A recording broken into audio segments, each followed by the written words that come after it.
তুমি কি জানো তুমি দিনে কত ঘন্টা ফোনে কাটাও? আর ওই সময়টা দিয়ে তুমি তোমার জীবন বদলাতে পারতে।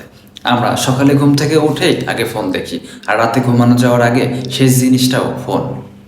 মা পাশে বসে থাকে, বন্ধু পাশে থাকে, কিন্তু আমরা থাকি স্ক্রিনের ভেতর।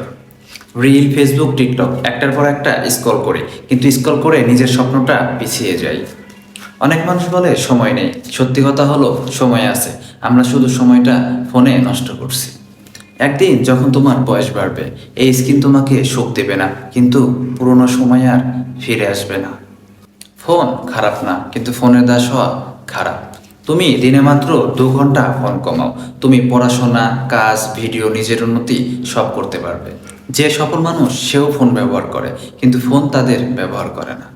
আমি নিজেও অনেক সময় ফোনে নষ্ট করেছি, কিন্তু এখন বুঝি স্বপ্ন পূরণ করতে হলে ফোন নয়, কাজ দরকার। মনে রেখো, আজকে যদি ফোন নামাও, কাল তোমার জীবন উঠবে।